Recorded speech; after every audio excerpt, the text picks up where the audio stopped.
Hi, my name is Remington Windmill, and for this assignment, I researched 3 countries and their healthcare systems, and that included the United States, Australia, and France.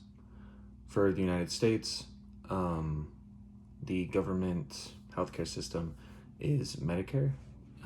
For that system, in 2013, we spent around $536 billion. There's a few levels to Medicaid, and that includes level A, which covers hospitalization, level B, which covers outpatient services, level C, which is where private companies can offer cheaper services compared to Medicaid and kind of get like a private fee off of it. And then there's D that covers prescription drug plans. Moving forward, statewide rather than federal, there's Medicaid, which in 2011 we spent $414 billion on. This is a state-based program to which, for those who can't afford insurance, it is required to cover kids, pregnant women, elderly, and the disabled within 133% of the federal poverty line. In most states, those without children can't get Medicaid, despite how low their income is. There's the Veteran Health Administration, which provides care to veterans. That is a federal association. And there's TRICARE, which provides care to some veterans, military personnel, and retirees. Moving forward to the organization and management information of the United States, most healthcare sources from private sectors, with the remainder of healthcare being provided by public sectors. About 70% of hospitals are nonprofit, with the rest being for-profit. Pharmaceuticals and medical device companies operate under the private sector. Research and development is paid for by both private and public sectors. And moving forward to percentages, about 15% of the people were uninsured in, I think it was 2013 is when the video came out, which means they'll have to pay out-of-pocket costs for any medical costs. 60% of people were insured via their employers at the time, and then 15% were covered by Medicare, which is the closest thing we have to a single payer system. Overall, the system in the United States is that there's private insurance for most, Medicaid for some, and then TRICARE and veteran care for only a select few. Moving forward, we have the country of France, which provides public health care in the form of Social Security, and this is a government healthcare system which is obtained from nonprofit funds, and there are 5 levels of which these funds are obtained from, and that includes general, individual, agricultural, student, and I just skipped past it.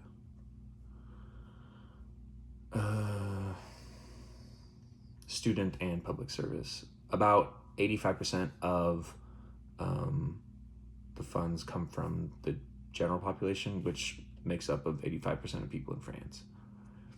And then these funds cover about 75% of all healthcare spending by France. And of that 75%, 40% comes from payroll taxes, 33% from income taxes, and then 23% from tobacco, alcohol, and branches of Social Security and state subsidies. The funds and the budgets of healthcare are set by the Ministry of Health of France, and this includes medical equipment, housing, and trainees. The price is set for procedures and drugs and defines priority areas for future spending, which means depending on what they spent for that year, they will prioritize what will be spent the following year. And then finally, the Ministry of Health oversees agreements between unions and Social Security to try to be the mitigator or middleman. Moving forward, the government pays around $4,000 per citizen of the healthcare system per year.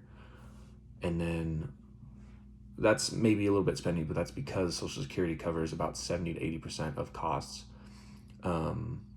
which includes services such as inpatient, outpatient care, specialists, dentists, midwives, diagnostic testing, prescription drugs, medical devices, mental health services, health-related transportation, with the remainder of that 70 to 80% coming out of the individual's pocket. Moving forward to the organization and management information. Everyone in France must pay for mandatory health insurance. This comes in the form of voluntary health insurance that is either private or government run for the poor or lower on the socioeconomic scale. Voluntary health insurance covers costs that Social Security doesn't, and about 90% of the French have this insurance through their employers. As for the doctors in France, about 70% of the physicians are self-employed, as well as 50% of specialists. About 2/3 of hospital beds are owned under the public sector, with the rest of the third being in the private sector. Doctors do make about 1/3 of what they would in the US, but that is because they have a lot better benefits there than they do here, which includes that their medical school is paid for free and they don't have to pay for malpractice insurance. Overall, most people in France do pay very little for their healthcare, with their spending capped at about 50 euros per year. And something that's cool in France is that their copays are regulated by sickness. So if you have chronic sickness in France, you end up paying less than what a person only goes in maybe once or twice a year to the doctors would pay. So that's a cool little system that France has. Moving forward is Australia. They also have a universal healthcare system called Medicare. They're not very creative with their names. Most countries aren't with universal healthcare, kind of fall into the same name. But this provides coverages for citizens, permanent residents, and some individuals with temporary visas. They also have programs for visiting students and even individuals seeking asylum. They can get coverage as long as their case is still being under reviewed. After it's being reviewed, they have to move to a different sort of healthcare system. Medicare allows for free inpatient care, access to most medical services, and prescription drugs. And then the federal government also works with local government to provide population health, dental care, physical therapy, and services for veterans. There is a sort of aspect of the system that a lot of individuals within the country try to exploit, and that's that certain thresholds for groups of individuals exist. So once they're reached, that'll eliminate all or most of the costs for the following year. So say a family of two will have a 4,000, or not, it's not 4,000, it's like, I think it's at 1,100 spending cap. So once they reach that cap, their costs will be totally waived for the rest of the year regarding their medical fees. And that can be exploited, or it can just be used as it should be. That's really up to the individuals. But moving forward, the Medicare of the country is financed by general taxes, patient fees, and a 1.5% levy on taxable income.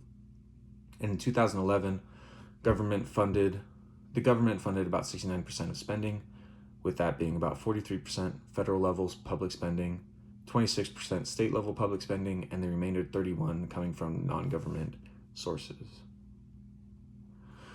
Moving forward to their organization and management information, the tax system incentivizes purchase of private insurance for most individuals and families.